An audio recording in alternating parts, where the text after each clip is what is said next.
Hi, Julia, you're muted, but welcome everybody.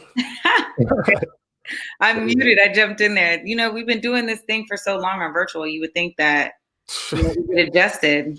Anyway, what's up, y'all? This is Jules Jessie with Converge Media. Happy to be back with Clapback Culture and my boy Mike Davis with the South Seattle Emerald. What's up, y'all? Merry Christmas Eve, bro. Yes, yes. See, I'm liking your green. You got the Christmas color going.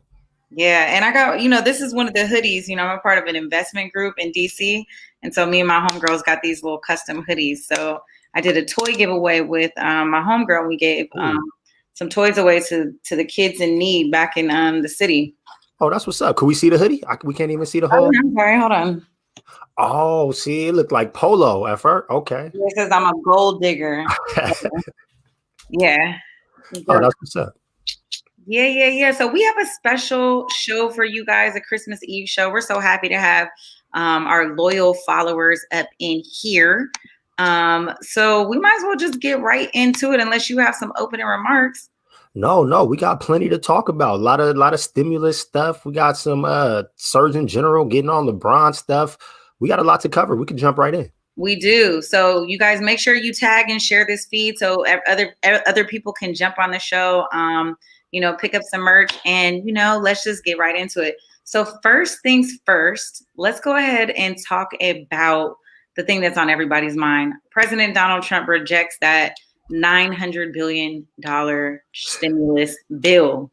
I know we got a clip. The clip is going to be 4 minutes, and I was chopping it up. People's attention span is kind of low, but it's really important to watch this whole clip so that we can have a full conversation about it.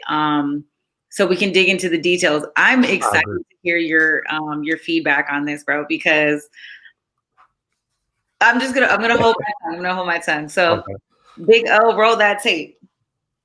Throughout the summer, Democrats cruelly blocked COVID relief legislation in an effort to advance their extreme left-wing agenda and influence the election.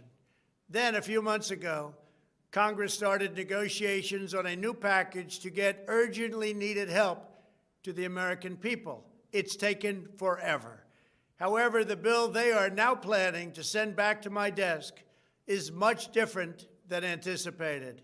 It really is a disgrace. For example, among the more than 5,000 pages in this bill, which nobody in Congress has read because of its length and complexity, it's called the COVID Relief Bill, but it has almost nothing to do with COVID.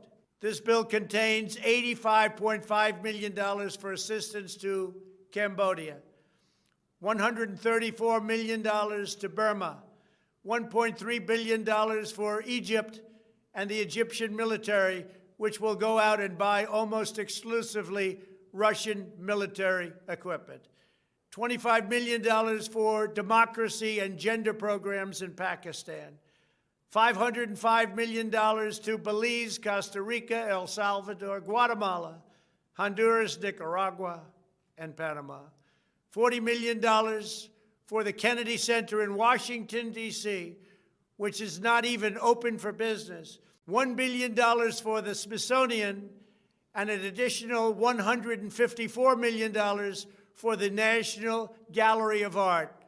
Likewise, these facilities are essentially not open. $7 million for reef fish management, $25 million to combat Asian carp, $2.5 million to count the number of amberjack fish in the Gulf of Mexico, a provision to promote the breeding of fish in federal hatcheries, $3 million in poultry production technology, $2 million to research the impact of down trees, $566 million for construction projects at the FBI. The bill also allows stimulus checks for the family members of illegal aliens, allowing them to get up to $1,800 each. This is far more than the Americans are given. Despite all of this wasteful spending and much more, the $900 billion package provides hardworking taxpayers with only $600 each in relief payments. And not enough money is given to small businesses, and in particular restaurants, whose owners have suffered so grievously. They were only given a deduction for others to use in business their restaurant for 2 years. This 2-year period must be withdrawn, which will allow the owners to obtain financing and get their restaurants back in condition. Congress can terminate it at a much later date, but 2 years is not acceptable. It's not enough. Congress found plenty of money for foreign countries, lobbyists, and special interests, while sending the bare minimum to the American people who need it. It wasn't their fault. It was China's fault, not their fault. I am asking Congress to amend this bill and increase the ridiculously low $600 to $2,000 or $4,000 for a couple. I am also asking Congress to immediately get rid of the wasteful and unnecessary items from this legislation and to send me a suitable bill, or else the next administration will have to deliver a COVID relief package, and maybe that administration will be me, and we will get it done. Thank you very much. Well, so Yeah. before you jump into it, because I know everyone is thirsty to hear your thoughts, I do want to put a little more context around the issue. So this is what we call an omnibus bill. And so one of the, and you know, I work for a council member again. And so I had to learn this, that sometimes a strategy is to package bills together. And, you know, so like congressional leaders will basically put together this huge, enormous bill oftentimes. And they do it as a strategy because it's difficult to fight things outside of it. So you just stick everything together. And so if you strike one thing, then it strikes everything else. And so they're attaching this government operation spending, this $1.4 trillion budget with the COVID-19 relief bill to kind of get everything through. So it is strategic. So what Donald Trump is not wrong in what he's saying. It doesn't have anything to do with coronavirus relief funds, but the aid package is attached to this other measure to finance government operations that's supposed to go all the way through September. But what are your thoughts? I mean, we're spending a lot of money on fish, bro. I would say two things before I jump in. Number one, I appreciate having you here because you can give us that political talk. And that's a really, really good perspective. And I love the way that you broke that down. The second thing that I'll say is that we have a lot of different angles to cover this. So like, I don't want to get ahead of the show. So there's a lot of stuff that's going to come up in later clips. Right. But what I will say is that, I mean, first of all, he blamed the Democrats, which is a little bit ridiculous. Right. Second of all, he's somehow figured out how to tie this to the election, which is also ridiculous. At the very end. Yeah, but if you dig into the meat of what he said, I think Trump is on the money here. And I mean, in layman's terms, for someone like me that doesn't have your political background, I'm like, what is all of this stuff attached to the relief bill? Why is there so much stuff here that's not even relief? It's so much wasteful spending that they added. I mean, if you're only going to give Americans $600, right, how do you explain all of the foreign money? I mean, never mind like the money to count fish and some of the other ridiculous stuff like the Smithsonian and the national museums that are currently closed that are getting millions of dollars. Like, you can't send money overseas if you can't take care of the people here. And one thing, and look, I know a lot of people don't like when I give Trump credit for anything, but one thing that Trump has been pushing for this whole entire time is having a separate bill for relief. He didn't want to have all of this stuff attached to the relief bill. He wanted that relief bill to stand alone. And he used a lot of words to say that, but that's basically what he's saying here. And I agree with him. If we're looking at relief for the people, then make that a standalone bill and get that out fast. Again, it's strategy, right? And so lawmakers are saying, we're not going to make it a standalone bill because they have a bunch of other things that they're trying to slide through. And I think during the negotiation process, this was an easy way to kind of do this with such a limited time, because you got to remember, I mean, the government is closing. So people are trying to hurry up and go home for the holidays before they go back into session. And so I think it's a little bit too little too late for Donald Trump. I'm kind of annoyed at the fact that he didn't do this beforehand. But look, I don't support Donald Trump, but I stand with him on what he said. I mean, it's a lot of wasteful spending. I mean, $25 million for to go into Pakistan, $40 million going to the Kennedy Center. However, I did read up on what the $40 million was for. They're doing some type of like Latino women's kind of structuring or something in that. Again, do we need that right now? I mean, he's dead right. You know, you're talking about 5,000 pages of a bill. Ain't nobody reading that. There's not enough staff to read that right now. On the week before Christmas, you think they sitting around reading that stuff? They didn't even have time. I remember seeing on Twitter a lot of the Democrats saying like they just hit us with 5,000 pages to read like a few hours before we're supposed to go vote. Like how it feels wrong. It feels dirty the way the game is played.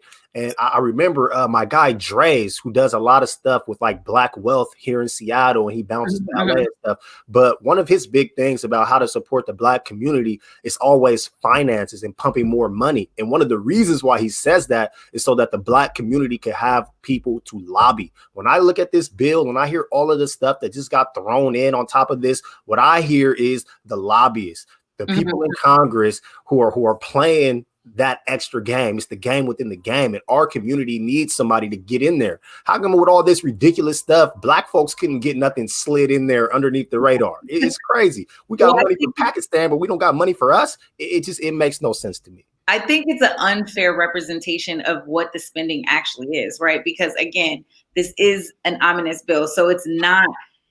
It's difficult, like I said, for the layman person to kind of understand. And I think Donald Trump, the way that he's kind of spewing it off, even though some of it we may not agree with, right? And so, you know, I have my ledge director, Tracy, on here. She makes a good point. She's saying it's a budget. And so when we go through the fiscal year and you're thinking about where we need to get our money in to infuse capital into this budget, lobbyists are, not lobbyists, but congressional leaders are saying, oh no, I need to get this into the budget, and so they're going to attach it to that coronavirus bill because strategically it makes more sense because everybody wants that stimulus relief fund to go through. So that's true. It's very government to shut down. Hell no. I'm not advocating for government shutdown. I'm just advocating for support for the people. When we got $1,200 checks, in March, and now we're sitting here in December and they're offering us $600, but you got millions and millions and millions of dollars that are going literally overseas to help other countries. I understand the game that's being played within the game. I get the budget component of it, but how do you look American citizens in the eye and say, well, here's your 600, but we're going to give all this money over here? I think when you add up the amount of Americans in the country, what are they spending? It was like, what? I saw the number. I saw the number for the amount of money going to the people versus the amount of money going elsewhere. And I think in this bill, it was over $700 billion that was going to places outside of the American people. So maybe we can't get half and half. I mean, there's so many different ways that you could slice that money up to help the people, and they're not doing it. And another point that I think Donald Trump made was the restaurant stuff. When you're seeing like these mom and pop restaurants, the ones that we all love to eat at, they got the best food. These are the restaurants that are closing. These are the ones that are being impacted. Don't give them a tax write-off. Give them actual relief. Float those restaurants. There's a lot of people with businesses who are going to shut down. Man, I'm in Seattle. Communion just opened. They better not let Communion fail. We actually we need support, man. We need this in the streets, not overseas. So I get it, but you just can't throw it in our faces like that and expect us to just take it quietly. Listen, I'm with you on, one of our followers has a comment. You can put it back up there from Leon Bernstein. Trump is conflating the budget with the $600 payouts. There's no reason why the payouts can't be higher. Has nothing to do with the rest of the budget. That's just politics. I mean, he's right. I mean, at the end of the day, there's no reason why we can't get more than $600. And I think, the Democrats were fighting to have more all along. Last week, we talked about, our guy Bernie talking about he wanted families of 4 to get $3,400. right? And so when we think about $600 a person, it's just like, first of all, you gave us half of what you gave us the person. And, our coronavirus relief funds are significantly less than other countries that you would, other developed countries, right? So if you look at Italy or you look at the UK, they're getting a lot more money. And, I don't want to compare apples to oranges, but at the same time, it's like, we're in a crisis, bruh. And I need, listen, I will let the government shut down and wait a little bit longer to get my 2K, brother. I'm gonna be honest with you. The way that this year has gone, I'm gonna sit back. Dr. Jackson, don't bring this back to the table, but I'm gonna sit back and wait for my little $2,000 check. I'm gonna just be real ignorant. I don't care what it takes. I need my money. I want my 2K. And because here's the thing, in the grand scheme of things, $2,000 doesn't really do a lot. It doesn't necessarily change your circumstances. However, that is a nice little crunch for if you have 3 adults in your home, right? That's $6,000 coming into your household. You see what I'm saying? Absolutely. That potentially can change a few things. If you're thinking about every adult that's in a household getting that $2,000, $600, not so much. You really can't really do much with that. And so we'll see. I mean, I think we wait. I think we wait it out. The government, Donald Trump has no intentions of signing this bill. Congressional leaders don't necessarily need him to sign it. I think they're going to backdoor him. But if we get the 600, it's definitely a fail. I mean, I agree with you. If we're infusing capital into the budget in other places, there should be no reason why American people can't get what we need to get first. I mean, I agree. To reprioritize the budget, I think, in order for us to get that 2,000, I don't think all the leaders, I don't think Republicans are going to side with that. And so really, I mean, we've been at this thing for months. It's not like we've been at this thing for just this week. I mean, the House Republicans they're going to block it. It's not going to happen. Like it could, but I just think, I don't know. But I agree with you. I agree with you 100%. And I've had so many conversations with people when I look at other countries and the way they operate, and people are so fast to always say, yo, that's apples to oranges. What I'm trying to tell people is, damn these apples. We don't need them because it's not working for us, man. This is Seattle. Walk outside. Go walk up the street. Go look at how many people are unhoused right now. What's that unhoused person going to do with 600? Nothing. And guess what? Anybody that lives in America pays taxes. If you go and buy a candy bar from the store, you pay taxes. You went and bought a drink from the store, you pay taxes. You got a job in this country, you pay taxes. Anybody that pays taxes, you got a right to this money, and you got a right to criticize the government. And please, government, don't threaten us with a shutdown. Don't threaten us with sending politicians home, because that's not a threat. Please do. It is a threat, though, because if you shut it down, send them home and keep them there. What are they doing for us? What about government workers who are going to be furloughed because the government is shut down? Look, man, somebody got to do something. Somebody got to do something. And the House time and time again. I don't understand how the Republicans can just be so gangster. Like, man, I'm telling you, man, don't let Mike Davis get to this money, because I might have to be a Republican too, because they don't care about nothing. They make every. I think some people need to let up. I don't want people to be furloughed, because government shutdowns suck. And when people who work for the government and they really can't pay, that means they don't get any money. I mean, once the government opens back up, they get a big, they get their back pay, but they don't get anything. Like, they are just stuck. My staff, she said a new administration will make a real stimulus package happen. That's what we're looking for. So maybe, hopefully, if we're thinking about what Ms. Lockridge said, if we say, is it okay if we take this 600 now and then fight for it later when Joe Biden comes in office? I will ask you this, Wanda, as well. Do you believe that Joe Biden will come with a new package for us? Because he's so big on reaching across the aisle. He's so big on unity and trying to bring people together, and not just like people, but like the government. So if the Republicans don't want this, will Joe Biden really fight tooth and nail with them to pass this through? I don't know. Mama Walden, she said the GOP is the party of treason. I can't disagree. Where's the lie? Well, look, let's transition the conversation. We're gonna stick to the conversation, but let's transition. I want to play the clip of our girl Teslin. We're gonna run that clip. She's still talking about the stimulus check, but she has a different look, and she's pretty unbiased. So let's play that clip, and we'll be right here. Hold on. $600 is a joke. You know, that's not even enough to cover the average rent in America. I do want to say that there was a memo that went out, a fact check actually, that said that the wasteful spending is not attached. It's attached to the COVID bill, not included in the COVID bill. But guess what, Todd? The bottom line is wasteful spending is wasteful spending. Right. So whether it is attached or included, it is a disgrace. I do agree. When we talk about money being spent on counting fish, are you kidding me? When the average American is suffering and has been suffering for several months, I really want people to start naming names. Let's go down the list. This includes Democrats and Republicans on who oppose this wasteful spending.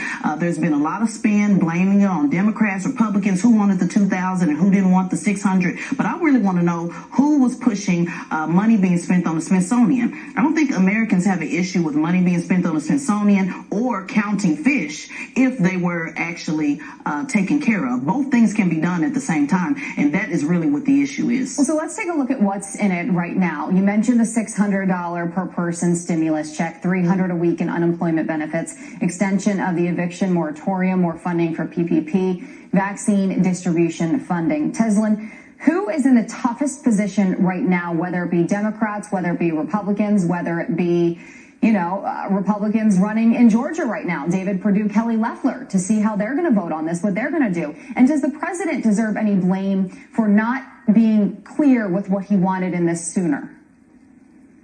Well, I think they all do. I mean, I'm independent, so I don't pick either side, but I think they all do. I think each and every last person in Congress, Democrat or Republican, since nobody wants to step up and have the guts and actually start naming names, all of them get fired as far as I'm concerned. I know that seems extreme, but that's really where we are at this point. When you look at $600, to be able to take care of Americans who are truly, truly suffering, and giving away money to foreign countries is completely unacceptable. So President Trump did ask for $1,200 early on. I don't support President Trump, but that is a fact. He did ask for more money. He asked for one bill that included just direct payment to American citizens. So in fairness to him, he did ask for more, but also Democrats asked for more as well. So at the end of the day, somebody's playing a game. And so this is a back and forth ping pong game. And unfortunately, American people are suffering because of it. Yeah, you have to wonder, how did this stuff get in there in the first place, the foreign money? And you have to look at special interests. I mean, that seems to be the only way that could have gotten in there. And obviously, Congress doing the bidding for those individuals. Name names. I love it. I love it. Teslin goes hard. I mean, she takes a lot of shots, and she's. I like that she speaks for both sides of the aisle. So, what's your take on that? First and foremost, name names. Tell us who it was. Tell us who it was that wanted to spend these millions to go count fish while people is at home starving. Please tell us who it is. I think she makes. Man, I mean, there's so many good points that she made in that whole thing, but I mean, it's accountability. Mm-hmm.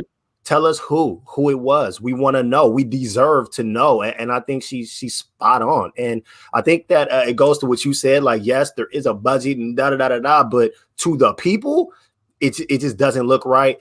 And you can have it both ways. You can support all of those things that you want to support, but you can still support us. And somehow there's a disconnect between the people and those who are elected to represent the people. And when you roll out a bill like this, it's not representative of the people. And this is not what your constituents want. So what I want to know, what did my person in Congress, the person that's representing me, what did you put forward? Because if it was some money in a foreign country, you just lost the vote. So please, tell us who it is so that we can hold those people accountable. But Mike, I really feel like Donald Trump is spinning the story. Of course he's spinning the story. This is what he does. This is why people are so freaking confused, because we can have both things simultaneously, right?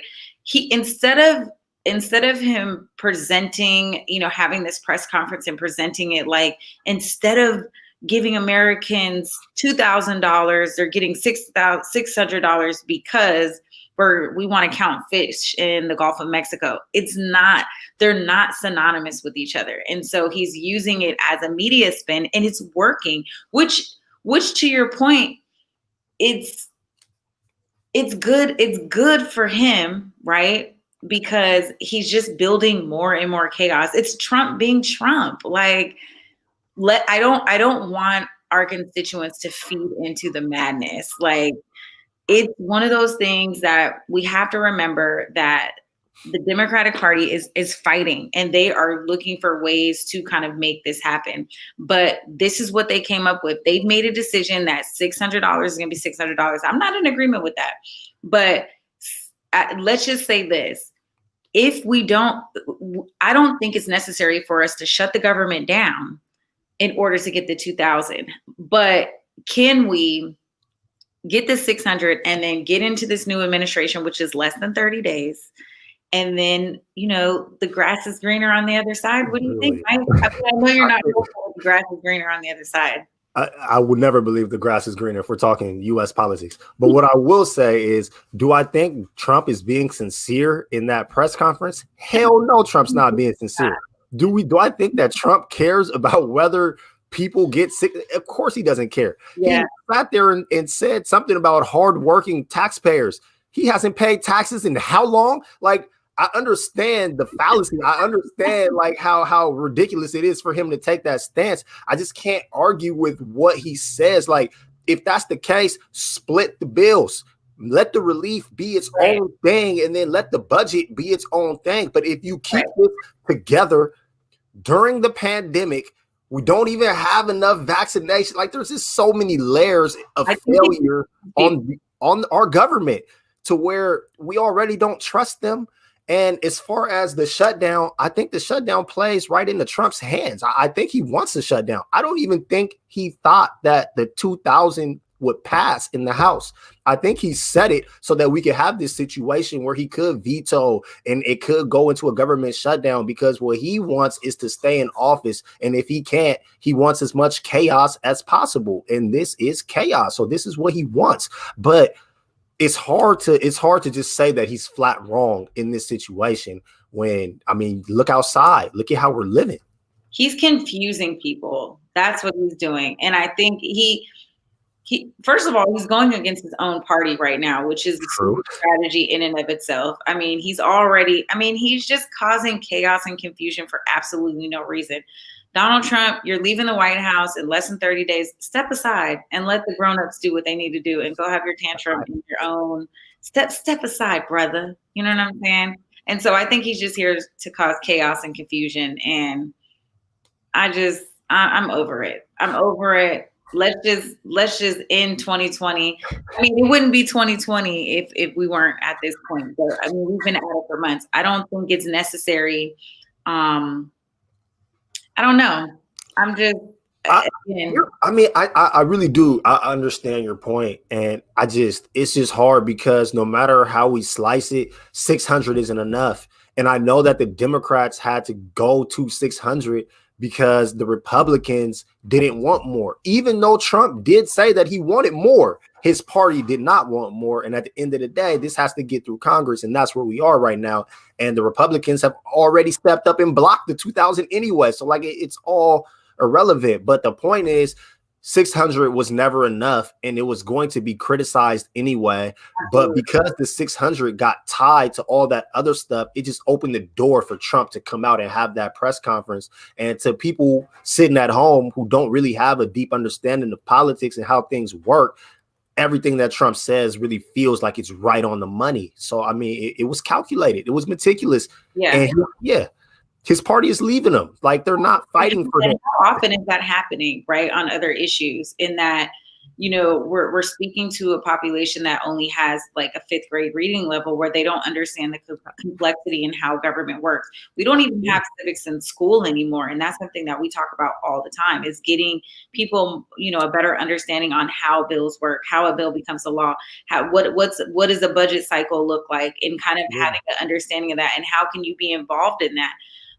And so you know, it's Trump being Trump. You know, he agreed with lawmakers that he was gonna sign this bill, and then when it came to the table, he was like, "Oh no, I'm not signing this." But you already knew what was going on, so you got it all the way to the point where the government is going to be shut down. I mean, that's just it. So hopefully, when they come back on Monday, you know, everybody is in the Christmas spirit and just wants to sign and move it along. It will. But it's hard, and it's hard for everyday Americans, people like me who pay attention to politics but may not know all of the nuts and bolts like someone like you, to where, it feels like they just print money when they want it.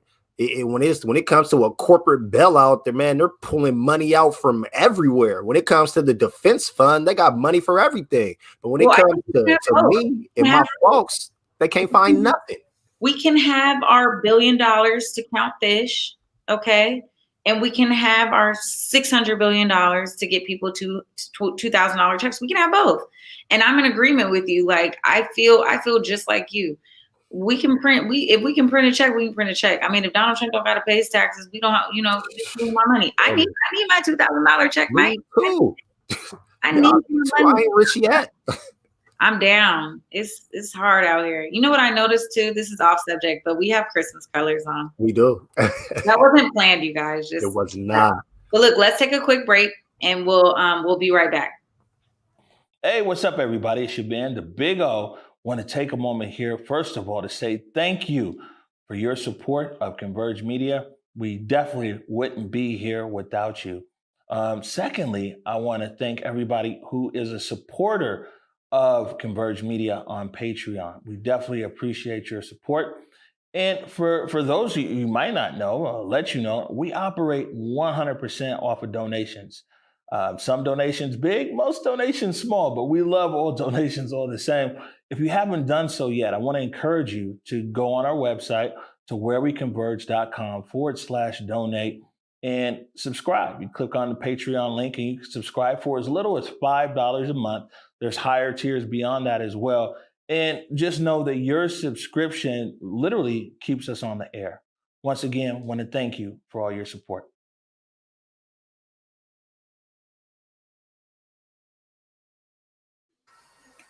And we're back. Merry Christmas, everyone. This is Jules Best with Converge Media. You're tuning in with my boy, my sidekick, Mr. Mike Davis with the South Seattle Emerald. Hey, what's up, y'all? And we're chopping it up. I mean, since we're on Donald Trump, we might as well just continue the conversation. I see it in the comments, you guys. You guys want to talk about these presidential pardons, and we're not going to hold back. We got some clap back for Donald Trump on that. We got some tape. Before we get to the tape, I know we talked about this a little bit last week. We were thinking about who is he going to pardon. So Donald Trump is pardoning all the homies before he rolls out. I mean, it's crazy. I mean, the clip will explain a lot, but he's literally, his homies, his in-laws, anybody that's close to him that did any dirt, you're good. Like, hey, Trump, let me get that pardon, bro. And that's literally what people are doing, man. They got thousands of requests right now in the queue at the Department of Justice for pardons because he's just passing them out like a Halloween candy. So, I mean, he rides so hard for his. Clip and then we'll chop it up with y'all. President Trump delivering an early Christmas surprise overnight, pardoning more than 24 people, including some key political allies. Former campaign chairman Paul Manafort pled guilty to financial fraud and then lying to investigators. Longtime political advisor Roger Stone convicted of lying to Congress, witness tampering, and obstructing a House inquiry. And Charles Kushner, the father of Mr. Trump's son-in-law and senior advisor Jared Kushner. Charles Kushner spent 2 years in prison for tax evasion and lying to the FEC. Prosecuted by then U.S. Attorney Chris Christie, who described the case on PBS last year. I mean, it's one of the most loathsome, disgusting crimes that I prosecuted when I was U.S. Attorney. The president arriving in Florida overnight, leaving chaos and confusion behind in Washington. On Tuesday, vetoing the $740 billion annual defense bill, upset over provisions renaming military bases named for Confederate figures, and lawmakers' refusal to change an unrelated set of protections for social media companies. Speaker Pelosi calling the veto an act of staggering recklessness and vowing to bring Congress back after Christmas to override it. But it is the president's apparent threat to veto the $900 billion COVID relief bill that has the country looking to Palm Beach this Christmas. First of all, let me just say, Donald Trump is sitting at Mar-a-Lago chilling. He don't give. He's chilling. He's chilling, and he's sitting at that list like, oh, Paul Manafort, check. You're good, bro. For real. Roger Stone, you're good, bro. Which Kushner? You're good, bro.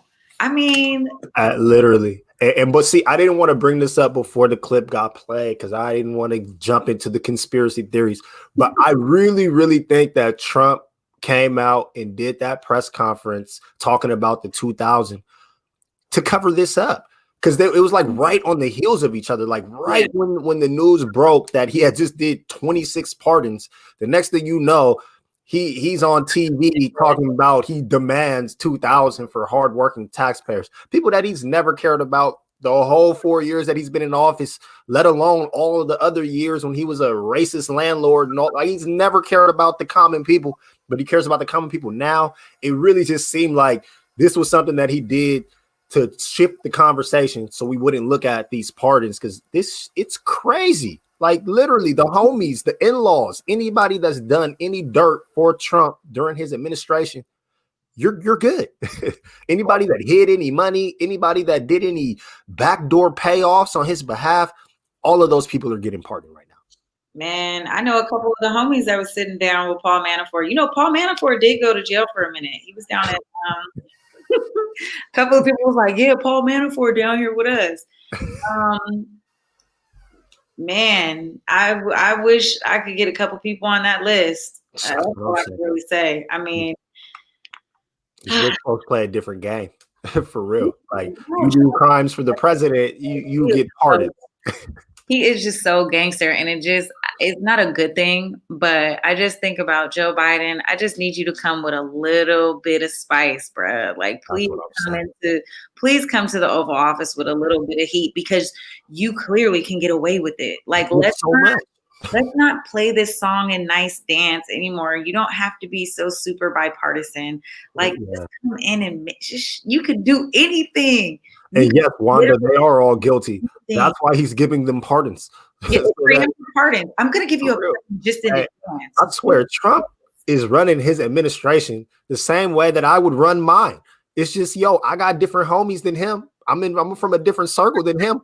But you put me in the White House, I'm going to go ride for my people the same way that he's riding for his, man. That's what kills me. Like, we've never had anybody to ride for us, man, because he is riding until the wheels fall off. And like 3 of them have already fell off. And he's still balancing, just signing pardons and shutting down the government. Like, man, this guy's crazy. He's like that, though, if you think about it. I mean, listen, one of our listeners says that all presidents have done this, and we should look it up. That's Susan Jackson. Miss Jackson, I'll look into that. But you know what makes this a little drop that, please. Hold on. Drop that in the chat, Miss Jackson, please. Give me the list of people that committed crimes on behalf of Obama that Obama pardoned on his way out. Send me that. I would like to see that. Hold on. Are you riding for your boy Obama? I'm not riding for no politician. I never have. I never will. But I'm just saying, like, this right here, this is some different. He was trying to pardon himself for a while and nobody knew if it was even allowed or not, because it had never come up. Like, this isn't something that's been done before. Like, this is unique. Someone in the comments is talking about Donald Trump pardoning himself. Wanda Lockridge. What's going to be interesting is if he tries to pardon himself. Listen, he's going to try to pardon himself, but I think he's at the very last minute so that it's not this big show. But he's definitely gonna pardon listen, if you've done anything for Donald, if you show your loyalty to him to the end, and I think that's why a lot of people are not pushing back on him yet, and they're going with him because they're like, man, I had to do a couple little things, and I just don't want any backlash, Mike, that didn't happen in the Obama's administration. We all know. we all know. Trump's whole administration has been this whole game of, oh, don't worry, he can't do that. And then he proceeds to go do that. You know what I'm saying? Like, man, Stop Roger Stone, you were locked up for witness tampering and lying to Congress, bro. Like what? Yeah. What?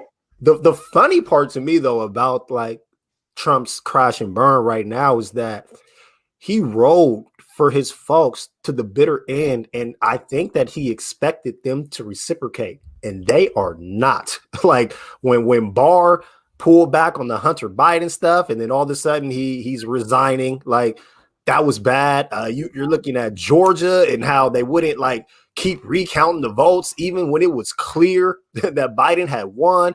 Yo, Trump was pissed. He was like, yo, how could you not? And so for him, in his mind, he doesn't see how these people could still, follow laws and operate with regular human decency, because that's just not who he is. And that's not how he gets down. So like right now, he's really, really flailing because everything is crashing down on him right now.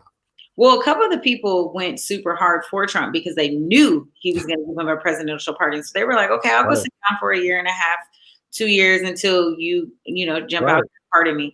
Now you can get the federal pardon, but the states can still come at you. So, and they're going to come.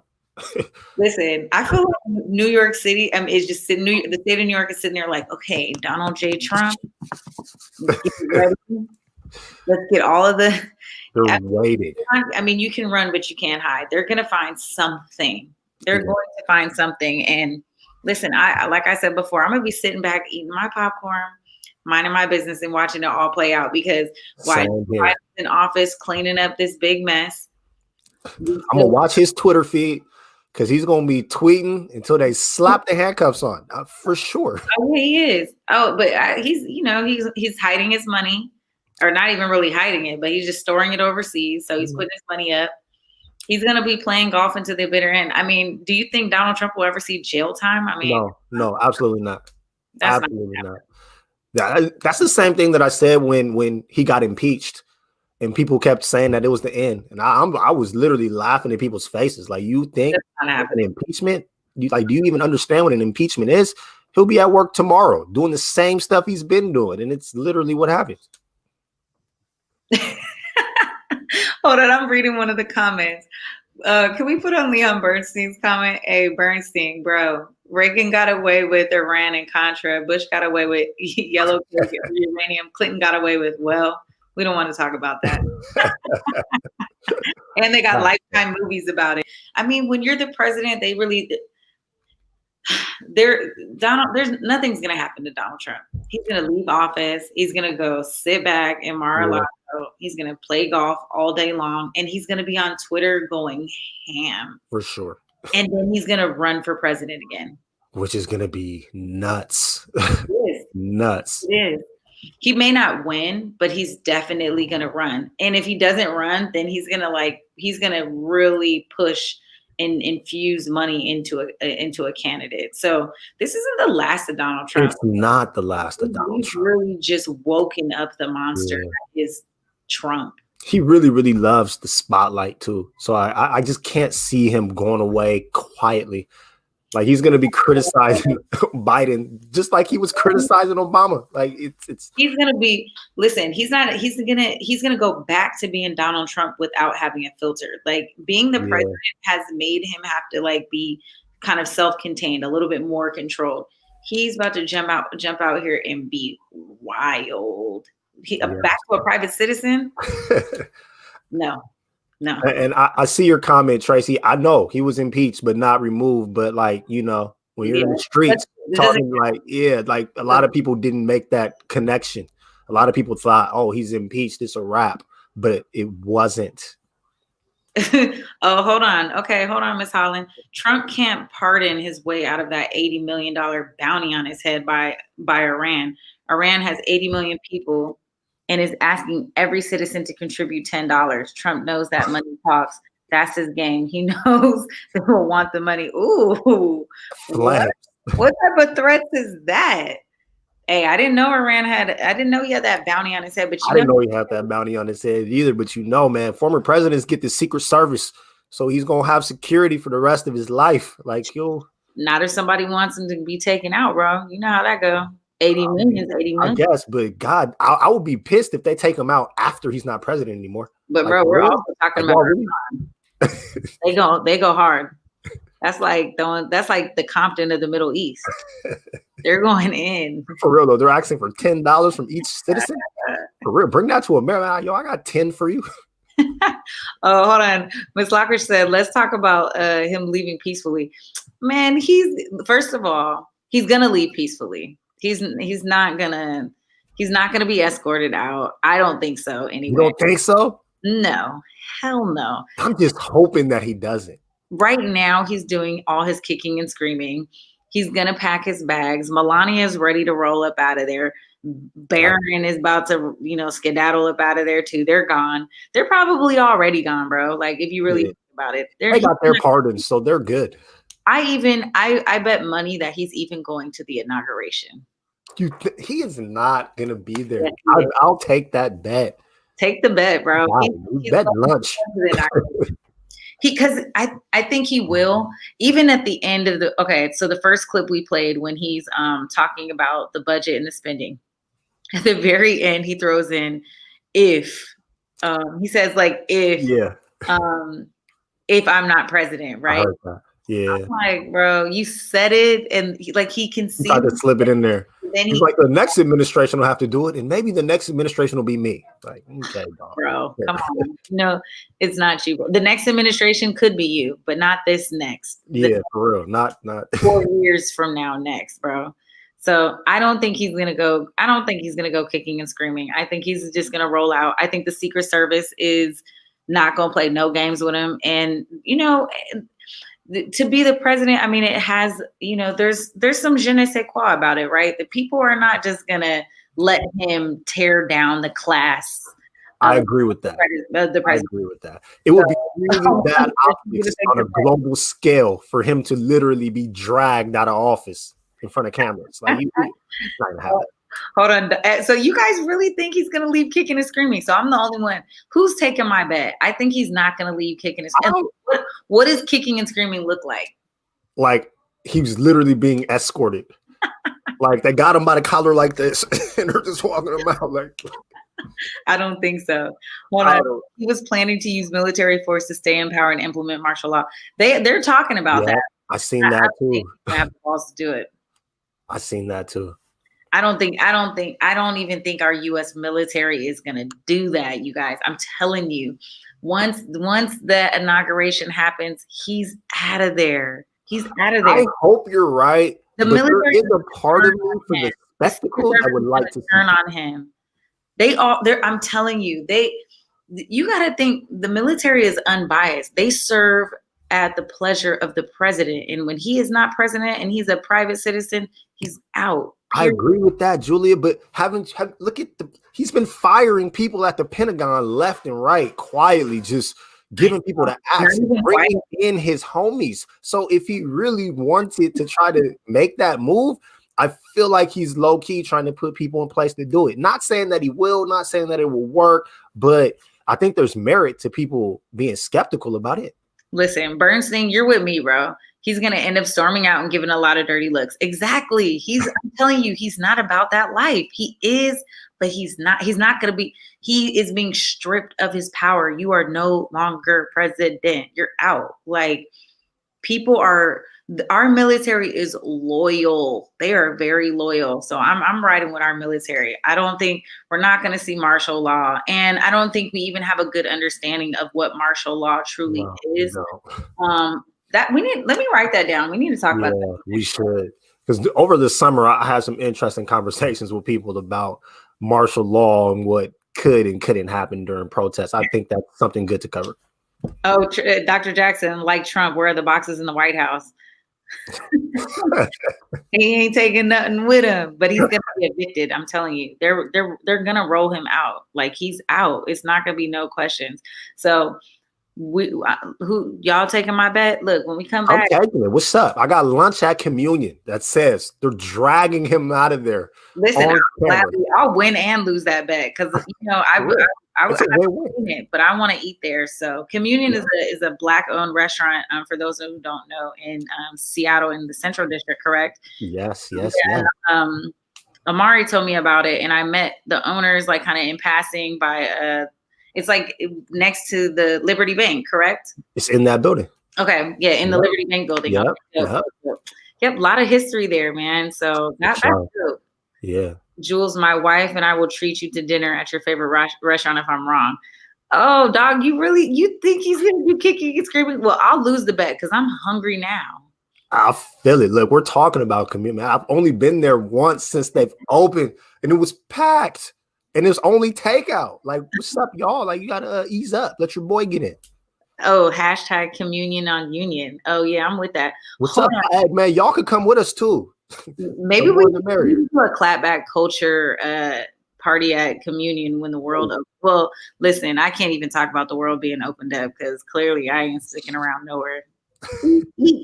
Speaking of which, we might as well talk about the vaccine. Oh, let's jump in it. So Surgeon General is putting pressure on LeBron James to lead by example and take the COVID vaccine. I mean, good strategy, Surgeon General, really good strategy, because if LeBron James jumps out there and takes the vaccine, hella people's going to get the vaccine. I had a conversation with my mom today who was like, I'm going to be the first one in line to get the vaccine and blah, blah, blah. And I was like, you can't go against your mom. Mama Walden, you're on here too. So don't call my mom. Okay. But yeah, so I was like, look, Mom, if you want to get it, that's on you. Me personally, I'm not getting it. Not yet. I'm not an anti-vaccine kind of person, but to me, I just feel like, one, I don't really need it right now. If enough people get it, that's good. But I'm not about to jump out there and be a guinea pig. Hopefully, I don't ever have to be in a situation where I'm going to be required to get it. I just like to see it kind of play out a little bit. But, I do a lot of international traveling. So I've gotten the yellow fever vaccine. I've got like 11 different shots on my way just to go to Tanzania. So I'm not anti-vaccines. I think they work. We've gotten rid of a lot of viruses and diseases because of vaccine. So I'm not anti-vaccines, but I just think we're like, with this administration, it's not a really dark cloud. I'm not feeling comfortable about it at all.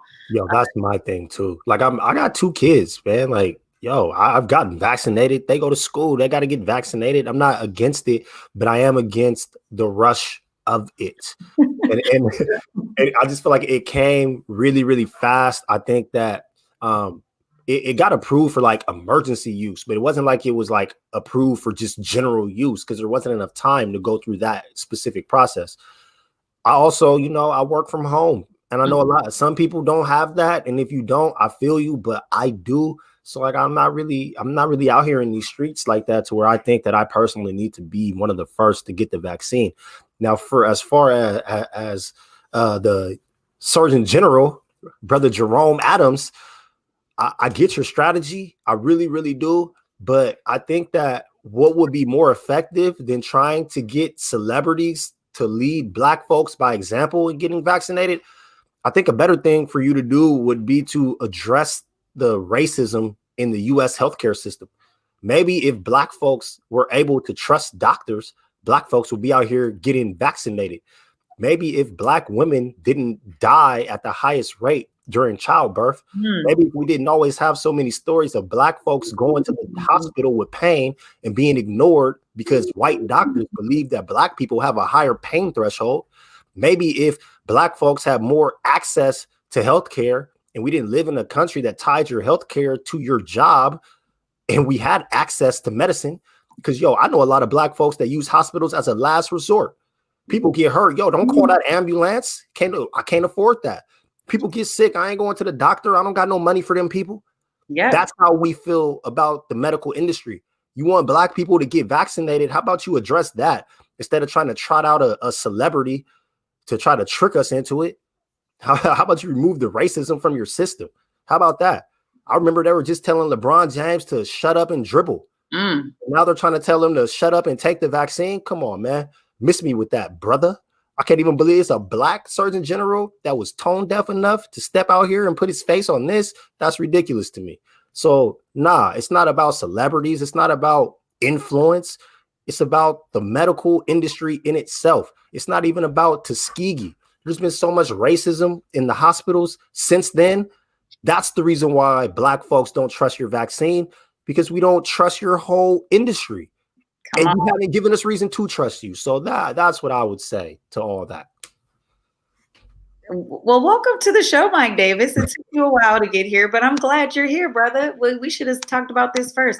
I mean, I couldn't agree with you more. I mean, if you're going to jump out here and put pressure on LeBron James to say, I think LeBron James needs to come out and lead by example. How about you call this system out as a Black man in a position to call out the healthcare system to say, why don't we have better access to healthcare? And why is there so many deficiencies for the African-American population? I think we need to have more conversation about that. Absolutely. And I think another thing, I don't think we need to be putting pressure on people to get the vaccine.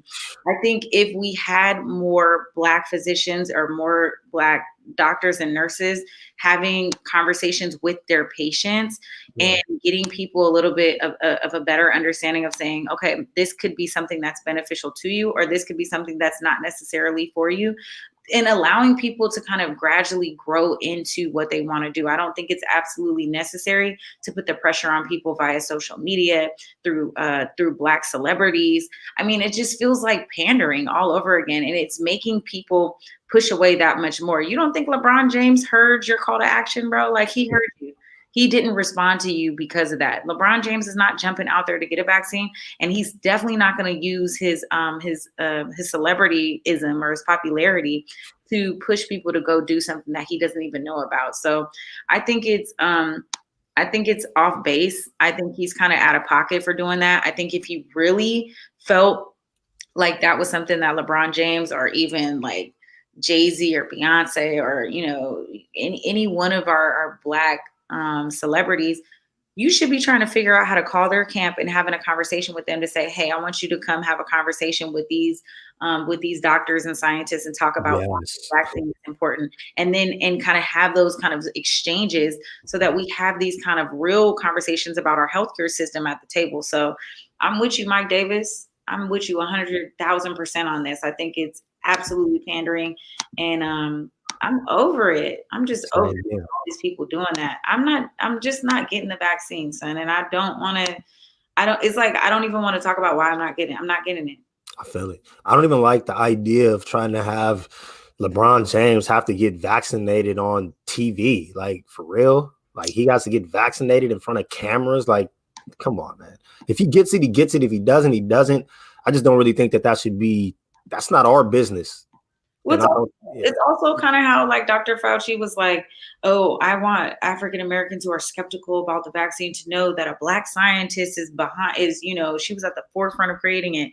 I get that, but this is not a Black Lives Matter kind of issue. Like, that's not.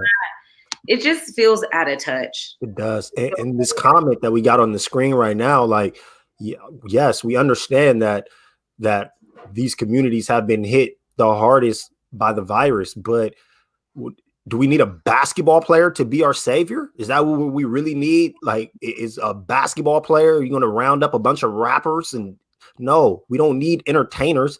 We need trained medical professionals. And I like what Julia said about like the idea of, if you want to have a celebrity, use them in a more meaningful way. Put LeBron James in a room with scientists and doctors and conduct the conversation, but don't make it like, oh, yo, I got the vaccine, you should too. That doesn't make sense. Like, come on, man, we're more intelligent than that. Don't think that because we're Black, we're dumb, because we're not. But and that's how it is. It's just like, oh, this is how we're going to get the Black vote. This is how we're going to get Black people to trust the vaccine. We're just going to get their Black celebrities who are on, Shade Room to throw it in there. Everybody out there. It's just like, are we really that ignorant that we think because LeBron James gets a shot on TV that we're just going to jump out there and get it? No, we're going to be looking at LeBron, like, bro, what are you doing? Surgeon General calling Taylor Swift to go get her shot. Like, come on, bro. It's just so completely out of touch. Kinfolk. Listen, Dr. Jackson said he's an athlete, not a guinea pig. Let's jump in these comments. Please do. Bernstein said, I'll take it when it's my turn. Oh, he said it's not my turn. Hold on. Carolyn. So only Black Lives Never said that. right? Nobody else matters except Black people. Go ahead, Mike Davis. You know what? Coming back up, It's Christmas, so I'm not even gonna flame Carolyn today. I'm gonna leave it at nobody said that. And if you listen to everything that we said and that's what you heard, then you probably need to check yourself more than I need to check you. I mean, you're in the Christmas spirit, so you don't want to light them up. Listen, saying Black Lives Matter doesn't mean that other people don't matter. It just means that Black people need to be specifically called out to say they matter specifically, not in as a collective, not in a general sense. Black Lives Matter right now, all the time, in addition to, right? And so it's okay. You're, and I'm going to assume that you're white. Your whiteness is not threatened because my Blackness matters. It's not threatened. If you feel threatened, then that's on you. So as my colleague said, if that's all you heard in that conversation, then you're out of touch. You need to go on google.com. Real simple, real easy. Google the definition of Black Lives Matter. Go do your homework, go do your research, and get you some Black friends, because clearly you're missing out. Next subject. Let's go back. So Kwesi, lucky enough to dialogue with my people in medical professions. Yeah, absolutely. I mean, we need to have more conversation with Black medical professionals. I mean, when you're talking about a vaccine and you want, celebrities to use their platform to amplify a message, it only makes sense. It's just, for example, we use a lot of our celebrities to amplify the vote and get people to go out and vote, or to get to spread a message. And that's good. That's a good strategy. That's brand ambassadorship. But let's get people with meaningful and thoughtful information. Like, let's educate our leaders to say, okay, here's what it's all about. And should you choose to do something like this, let me tell you why it's good. And so, it's a marketing strategy, but I think it'll be ineffective. And I think it can be very dangerous should we not put the education behind it. So LeBron James would be very dangerous if he jumped out there and just amplified that on his platform and didn't have anything behind it. I mean, what are we talking about? How does he even know it's safe? I don't know. I push back against a lot of the influence that we give celebrities in our society today. I honestly didn't really like the whole campaign that celebrities pushed to vote. Mm-hmm. Don't just tell people vote, because that's not an end all be all. Like, vote for who, for what, for why? Like, what are the issues? What are you standing on? Like, just saying vote, like, it's empty. And it feels empty to me, just like it will be empty for LeBron James to get a vaccine on camera as opposed to LeBron James having a conversation with medical professionals. When I hear celebrities say vote, I feel like if that's your stance, follow that up. Give us more information. And if you're not qualified to do so, then don't say anything at all. Like, don't feel like you have to talk just to talk. Have something to say. I miss the days when our activists were our activists and our celebrities were our celebrities. Mm-hmm. Now we're letting our celebrities become our activists, and a lot of these celebrities don't even know what they're talking about. Mm-hmm, mm-hmm. I mean, Lebert, he says this is not about black and white. It's about an individual choice. This particular conversation, I think, is definitely black or white, because the only reason the Surgeon General is calling out LeBron James is specifically for him to target the Black population, the American population, people of color. He wants to tap into that market base specifically so that Black people will feel more encouraged to take the vaccine. That's what we're talking about. And so, I agree that, taking the vaccine in and of itself is not an issue of race whatsoever. But, historically, Black people have had a lot of issue with vaccine and really just issues with healthcare altogether, because they don't trust government, and rightfully so. I mean, we talked about it on the last show. We talked about the Tuskegee study, and just, I mean, that was 40 years of experimentation. And, we're talking about just, women being experimented on. It's just not, people just aren't jumping out there to get this, and let's also talk about holistic medicine. I mean, we don't talk about that enough. I mean, when I know a lot of people who did contract COVID-19, they didn't jump out here and was like, oh, let me get some remdesivir, whatever it's called. No, they were like, where can I get some turmeric, some sea moss, some elderberry? Can you and tell me about how to use these herbal? Nobody's thinking about what I can take intravenously. They're thinking about what herbs, how can I alkaline my body? Like, we really need to start taking more influence from people like Dr. Sebi, and more influence from people who are herbalists, who are talking about, here's how you can alkaline your body, and no virus, no disease, no nothing can live within your system. And so we need to think about our culture as well. And culturally, that is, I think, how a lot of African Americans have aligned themselves to think about. And so to kind of think about, okay, but now let's introduce this vaccine. Right. It goes a little bit against the grain, and that's okay, because I think eventually we will get on board, right? This is a global pandemic. This is something different. But I didn't treat my coronavirus with medicine. I treated my coronavirus with herbs, and, fortunately, I'm still standing. And so I think this is more of an issue with trust in government than it is with medication. So we'll see. We'll see how it goes. Listen, and like Doc said, this is not the only time Black folks was experimented on. It absolutely was not. And so there's a lot to overcome. Yeah, but the mistrust is earned. That's really the mistrust, I would say, is definitely earned. And I don't really see a way that I'm a trust.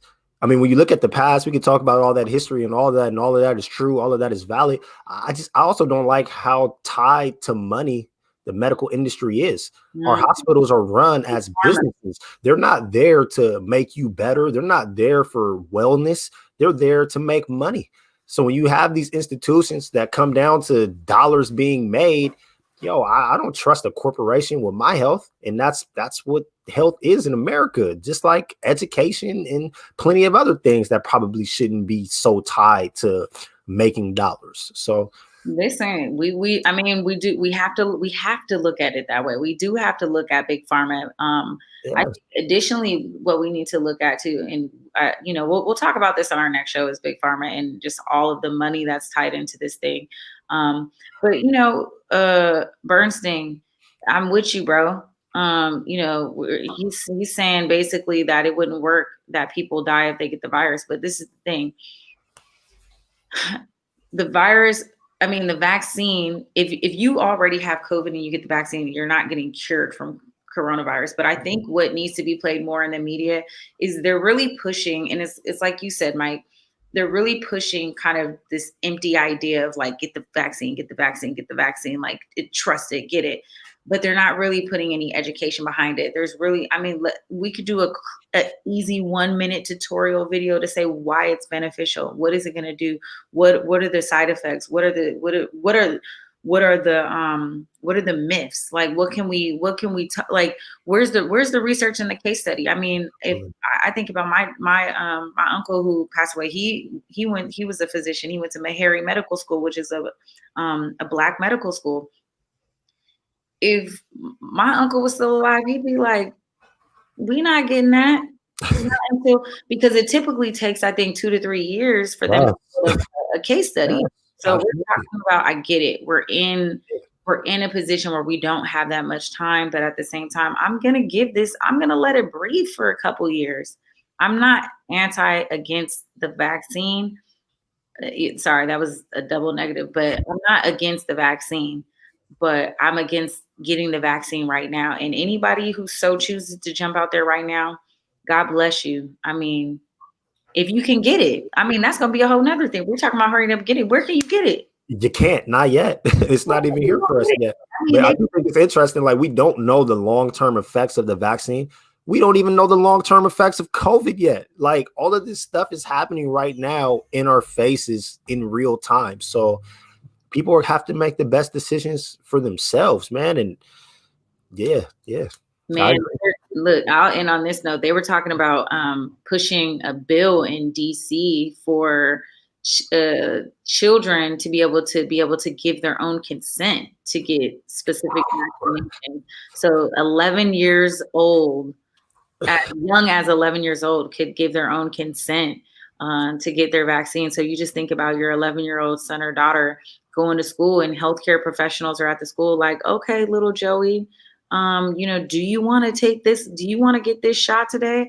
And they don't even have to have a conversation with their parent or guardian. And so that was a piece of legislation that came through DC. And, when we're having conversations about vaccines this year, I mean, we open the door to so much. And I think that we need to continue to keep the power in the people, and the power in the parents. And, people should have a right to say what they want to do with their body and what they don't want to do with their body. And for me, it's just, it's a no for me, it's a no for me right now. And, maybe sometime down the line, it could change. But yeah, I need some more research. I need some more case studies. I'd like to see how this thing rolls out. And, until then, that's it.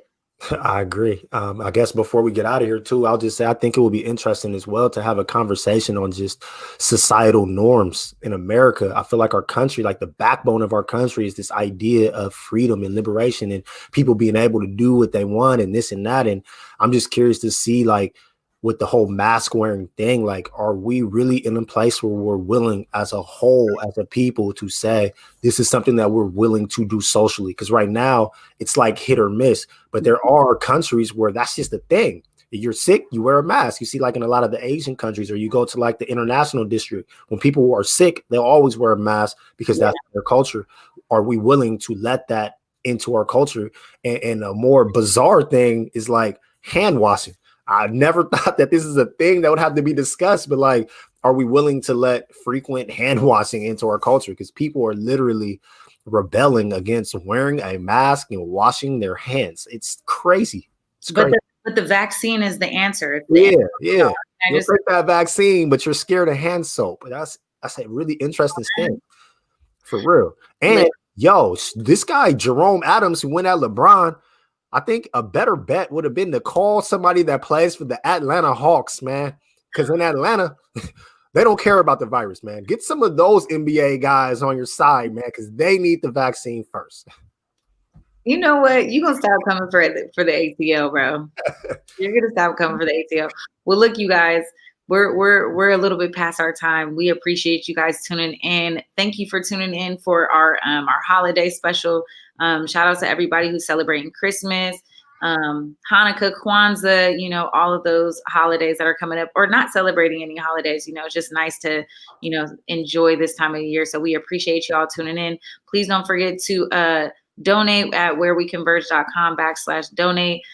We can't do this show without your guys' contribution. So as little as $5 goes a long way. My name is Jules Jessie. You can find me on Instagram and Twitter at treasureofjules. Please go follow me. Let's talk about it and join our show, because we love to talk to you guys in the comments. Good night, y'all. I'm Mike Davis. You can find me at the South Seattle Emerald. Shout out to the Emerald. You want to make donations? You could also make them to the South Seattle Emerald. Merry Christmas, y'all. Cut them off,